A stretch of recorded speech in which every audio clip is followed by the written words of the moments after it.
السلام علیکم ورحمۃ اللہ وبرکاتہ۔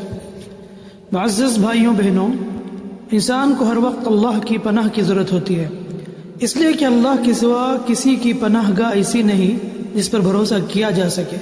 وہی اپنے بندوں کی حفاظت کرتا ہے اور انہیں ہر قسم کی پریشانی سے نجات دلاتا ہے۔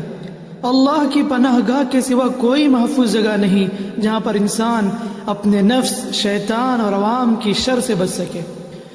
اسی وجہ سے نبی کریم صلی اللہ علیہ وسلم ہر معاملے میں اللہ کی پناہ کے طلبگار رہتے۔ حدیث میں 4 ایسی چیزیں ہیں جن کا براہ راست انسان کی ذات سے تعلق ہے، لہٰذا آپ صلی اللہ علیہ وسلم ان کے شر سے اللہ کی پناہ مانگتے تھے۔ اللہم انی اعوذ بک من قلب لا یخشع ومن دعاء لا یسمع ومن نفس لا تشبع ومن علم لا ينفع اعوذ بك من هؤلاء الاربع۔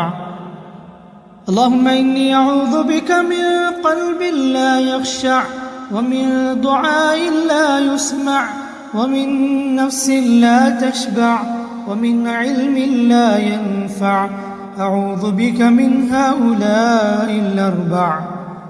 اے اللہ، میں تیری پناہ مانگتا ہوں ایسے دل سے جو ڈرتا نہ ہو، ایسی دعا سے جو سنی نہ جائے، ایسے نفس سے جو سیر نہ ہو، ایسے علم سے جو نفع نہ پہنچائے۔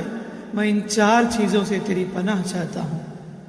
اللہم انی اعوذ بک من قلب لا یخشع ومن دعاء لا یسمع ومن نفس لا تشبع ومن علم لا ينفع اعوذ بك من هؤلاء الاربع۔